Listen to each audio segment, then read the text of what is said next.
Hello everyone. इस video में हम लोग क्लास 10th की सब्जेक्ट मैथ के एक्सरसाइज 5.1 की जो क्वेश्चन है उसको बनाने और समझने का प्रयास करेंगे। तो सबसे पहले हम लोग क्वेश्चन देखते हैं कि क्वेश्चन क्या है। हम लोग यहाँ देखते हैं क्वेश्चन में कि in which of the following situations does the list of number involve make and arithmetic progression and why. That means जो नीचे फ्लोइंग यानी कि निम्नलिखित या नीचे जो सिचुएशन दी गई है, जो स्टेट दी गई है, वो क्या अर्थमेटिक प्रोग्रेशन है? अगर है तो क्यों, उसका रीजन भी बताना है।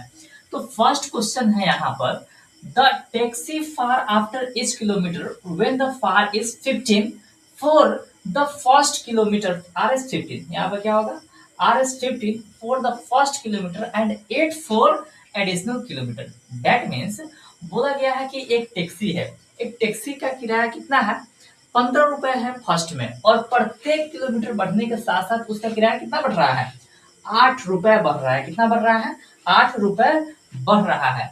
तो क्या इस ये अर्थमेटिक प्रोग्रेशन होगा? तो सबसे पहले हम लोग सॉल्व इसका देखेंगे, सॉल्यूशन कैसे होता है देखते हैं। देखिए, टैक्सी फेयर आफ्टर इस किलोमीटर यानी कि first kilometre, taxi fare is first kilometre is equal to 15 rupees. कितना है, 15 रुपए है। 50 रुपीज है फर्स्ट किलोमीटर के लिए, और प्रत्येक किलोमीटर यानी कि 1 किलोमीटर अगर ऐड करते हैं तो 8 रुपए और बढ़ता है, यानी कि सेकेंड किलोमीटर के लिए क्या हो जाएगी, 15 plus 8 is equal to 23, and third kilometre के लिए 23। दैट मीन्स यू बोल सकते हैं कि 2 बार 8 बढ़ानी है ना। तो 15 प्लस 8 दैट मीन्स 8 8 16 16 और 15 31 is equal to 31। Next fourth kilometre के लिए हम लोग देखेंगे, फोर्थ किलोमीटर के लिए 15 plus 8 plus 8 plus 8 is equal to 39। Okay, अब यहाँ पर जब हम सीक्वेंस देखते हैं तो जो सीक्वेंस है वो अपने कितना है, 15 है, 23 है और 31 है, अगेन 39 है, यही है ना। इसी तरह सीक्वेंस आगे बढ़ती चली जाएगी। अब जब इसके बीच में हम कॉमन डिफरेंस फाइंड करेंगे यानी कि डी फाइंड करेंगे, तो डी इक्वल टू क्या होता है, यानी कि second terms minus first term, that is 23 minus 15 is equal to 8। Next इसके लिए फाइंड करेंगे तो 31 माइनस 23 इज इक्वल टू 8। यहाँ again 39 minus 31 is equal to 8। यहाँ पर जो हम डी देखेंगे वो सेम है, तो आसानी से हम लोग लिख सकते हैं, here common difference that is small D is same, so it is an AP, it is an AP। यह क्या है, ये जो सीक्वेंस प्राप्त हुआ है हमको AP प्राप्त हुआ है, ठीक है। यानी कि इसका कॉमन डिफरेंस जो है लगातार डी डी डी आ रही है। तो कॉमन डिफरेंस जो समान आ रही है, तो हम लोगों का स्टेट एक जो इंट्रोडक्शन में हम तो आप लोगों को समझाए थे कि जब भी किसी अर्थमेटिक प्रोग्रेशन हम लोग निकालते हैं या देखते हैं, तो उसमें अगर common difference that is D अगर सेम आए, हर एक केस में डी सेम है, तो वो अर्थमेटिक प्रोग्रेशन होगा। ओके, अब हम सेकेंड क्वेश्चन को सॉल्व करते हैं। तो सबसे पहले हम लोग क्वेश्चन को समझते हैं इसमें क्या बोल रही है, यानी कि the amount of air present in a cylinder when A vacuum pump removes 1/4 of the air remaining in the cylinder eight A time. That means कहने का मतलब क्या है कि किसी सिलेंडर में गैस भरी हुई है, और गैस भरी हुई है तो उसका जो पार्ट्स है, एक मात्रा में गैस भरी हुई, तो उसका 1/4 पार्ट जब गैस निकल रही है तो उसका क्या हो रहा है, कुछ पार्ट शेष बच जा रही है, फिर जो उसका 1/4 पार्ट उस पार्ट में से घट रही है, तो उसका क्या मतलब सीक्वेंस बन रही है। तो सबसे पहले इसमें हम लोग क्या करेंगे, वॉल्यूम कंसीडर करेंगे। तो हम लोग देखते हैं, consider the volume of cylinder is equal to 48। देखो, सिलेंडर में जो वॉल्यूम है वो 48 मीटर क्यूब हम लोग मान लेते हैं। अब जरा ध्यान दो, 48 का 1/4 पार्ट हम लोग क्या करते हैं, मतलब इसमें से रिमूव करते हैं। दैट मीन्स 1/4 पार्ट इससे कितना हो जाएगा, 12 for the 48, that means 12, that means 12, that is, इसका आसानी से हम लोग घटा सकते हैं। 48 माइनस 12 दैट इज 36। अब आगे 36, अब हम लोग जब 36 जो है 36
अब हम लोग एक्सरसाइज 5.1 का जो दूसरा क्वेश्चन है, 2 नंबर क्वेश्चन है, उसको सोल्व करते हैं, उसको समझने का प्रयास करते हैं। ठीक है, तो सबसे पहले हम लोग क्वेश्चन देखेंगे कि क्या है।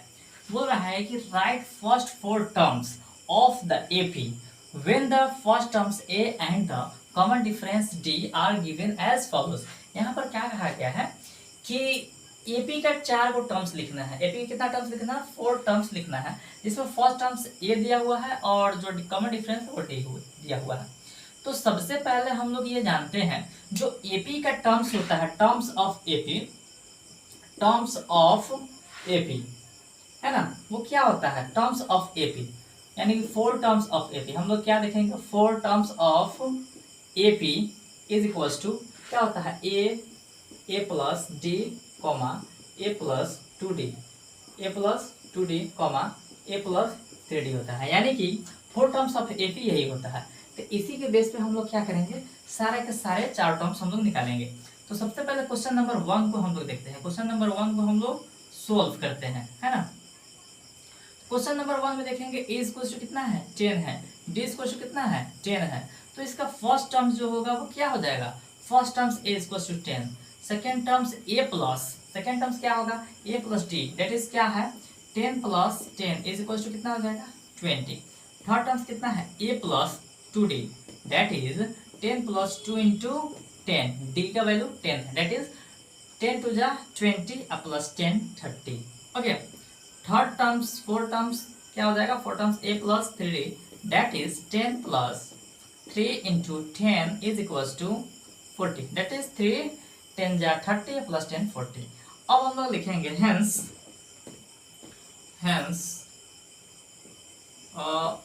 4 terms of AP is equals to 10 20 30 and 40 answer. Okay, ये क्या हो गए? टर्म्स हो गए 4 टर्म्स। ओके, अब क्वेश्चन नंबर हम लोग कितना देखेंगे? क्वेश्चन नंबर 2 देखेंगे। तो क्वेश्चन नंबर 2 जो है उसमें क्या है? ए और डी उसमें भी दिया हुआ है। क्वेश्चन नंबर 2 में भी ए और डी दिया हुआ है। तो क्वेश्चन नंबर 2 देखेंगे, यहाँ ए इक्वल टू कितना है? -2, डी इक्वल टू कितना है? जी इक्वल टू कितना है? 0 है। तो हम लोग फर्स्ट टर्म देखेंगे, ए इक्वल टू कितना है? -2, d sorry second terms a plus d equal to कितना है? -2 plus 0 equal to -2। Third terms a plus 2d, that is -2 plus 2 into 0 is equal to क्या हो जाएगा? -2। थर्ड टर्म्स हो गया। फोर्थ टर्म्स हम लोग देखेंगे, a plus 3d is equal to -2 plus 3 into 0, 3 into 0 is equal to -2। Hence अब हम लोग यहाँ पर जो चारों टर्म्स फाइंड कर लिए हैं, अब हम लोग देखेंगे इसका टर्म्स क्या हो गया। Hence 4 terms of AP, hence 4 terms of AP is equals to -2, -2, -2, -2 answer. अब यहाँ पर देखेंगे क्या होता है। यहाँ पर डी जो है वो पूरे कंडीशन में, पूरे केस में डी सेम ही आया है, दैट इज डी जो है वो क्या है? इज इक्वल्स टू 0 है। डी क्या है? 0 है। तो जब डी 0 होता है तो इस कंडीशन में, इस केस को जब एपी होता है उसको हम लोग क्या बोलते हैं? कांस्टेंट एपी बोलते हैं। क्या बोलते हैं? Constant AP. तो ये जो एपी है वो क्या है? कांस्टेंट एपी है। ठीक है, ये जो एपी है वो क्या है? कांस्टेंट एपी है। अब हम लोग देखेंगे थर्ड नंबर क्वेश्चन को। तो थर्ड नंबर क्वेश्चन में ए और डी का वैल्यू कितना है देखते हैं, है ना। तो ए का वैल्यू यहाँ हम लोग देखेंगे। थर्ड नंबर क्वेश्चन यहाँ है, ए का वैल्यू कितना है? 4 है। डी का वैल्यू कितना है? -3 है। तो जब इसका हम लोग क्या देखेंगे? टर्म्स देखेंगे। तो first terms a equal to 4 हो जाएगा। Second terms a plus d, that is 4 plus -3, that is 1। Second terms हो गए। थर्ड टर्म देखेंगे, a plus 2d is equal to क्या हो जाएगा? 4 प्लस 2 इंटू -3, दैट इज 2 3 जा 6, -6 और +4 कितना हो जाएगा?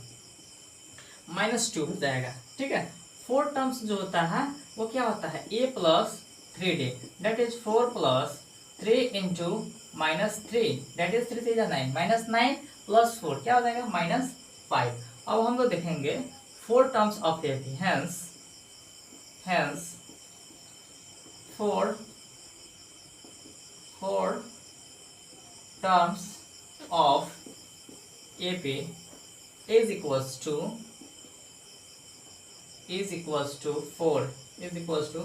4 comma minus 1 sorry 4 comma 1 comma minus 2 comma minus 3। अब हम लोग यहाँ देखेंगे ये 4 टर्म्स हो गए, ये इसका आंसर हो गया। लेकिन यहाँ पर जो कॉमन डिफरेंस, यहाँ पर जो AP है वो क्या है, डिक्रीजिंग AP है, घटते हुए AP है, यानी कि D less than 0, D less than 0, D जो है वो 0 से क्या है, छोटा है। तो यहाँ पर D जब भी 0 से छोटा होता है इसको हम लोग क्या बोलते हैं, decreasing, decreasing, okay, decreasing AP बोलते हैं, डिक्रीजिंग एपी बोलते हैं, ओके। ये हो गए थर्ड का सोल्यूशन। अब हम लोग आगे देखते हैं फोर्थ नंबर का जो सोल्यूशन है उसको, ठीक है। तो फोर्थ नंबर में भी कुछ ना कुछ क्वेश्चन है, उसमें क्या है, ए और डी का उसमें वैल्यू दिया गया है, ठीक है, सॉरी। फोर्थ नंबर, इसका हम लोग जब सॉल्यूशन देखेंगे तो देखेंगे इसमें ए का जो वैल्यू है फोर्थ में वो दिया हुआ है -1, ओके, और डी का जो वैल्यू है वो दिया हुआ है 1/2, कितना, 1/2। तो अपना फर्स्ट टर्म्स जो होता है a is equal to -1, a plus d square, यानी कि सेकेंड टर्म्स, तो -1 प्लस 1/2 इज इक्वल टू क्या हो जाएगा, -2 1 जा 2 प्लस 1 दैट मीन्स -1/2, ओके, -1/2 हो जाएगा। फिर देखेंगे third term a plus 2d that is -1 plus 2 into 1/2, D से डी कैंसिल, प्लस माइनस 0 क्या हो जाएगा, 0 हो जाएगा, क्या हो जाएगा, 0 हो जाएगा। थर्ड फोर्थ टर्म इसका क्या होता है, a plus 3d that is -1 plus 3 into 1/2, 3/2 हो जाएगा, क्या हो जाएगा। यहाँ पर एक स्टेप और आगे बढ़ा देते हैं, -1 प्लस 3/2 क्या हो जाएगा, 2 × 2 प्लस 1/3 डेट इज कैल्सियम 2 हो जाएगा, बचेगा क्या, -2 प्लस 3 डेट इज क्या हो जाएगा, 1/2 हो जाता है। हम लोग यहाँ लिखते हैं हेंस 4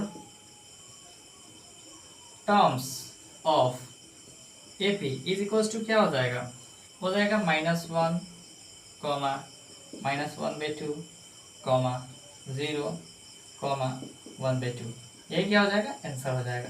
अब इसके बाद में लास्ट 5वां नंबर क्वेश्चन को हम लोग देखेंगे। इसके बाद में हम लोग क्या करेंगे, लास्ट जो है 5वां नंबर क्वेश्चन उसको हम लोग देखेंगे। तो 5 नंबर क्वेश्चन क्या है, 5 नंबर क्वेश्चन में ए जो है वो दिया हुआ है -1.25 कॉमा डी जो है वो दिया हुआ है -0.25, ओके। अब एक चीज देखते हैं हम लोग, जैसे हम लोग फर्स्ट टर्म्स लिखते हैं a तो क्या हो जाता है, फर्स्ट टर्म्स क्या होता है a that is -1.25, second terms a plus D लिखते हैं तो क्या हो जाता है -1.25 प्लस -0.25। जब इन दोनों को ऐड करेंगे तो क्या हो जाएगा, इन दोनों को जब ऐड करेंगे तो प्लस माइनस माइनस, ये भी माइनस माइनस क्या हो जाएगा, प्लस हो जाएगा, that is -1.25 and 0.25 that is कितना हो जाएगा, -1.5, क्या हो जाएगा, -1.5।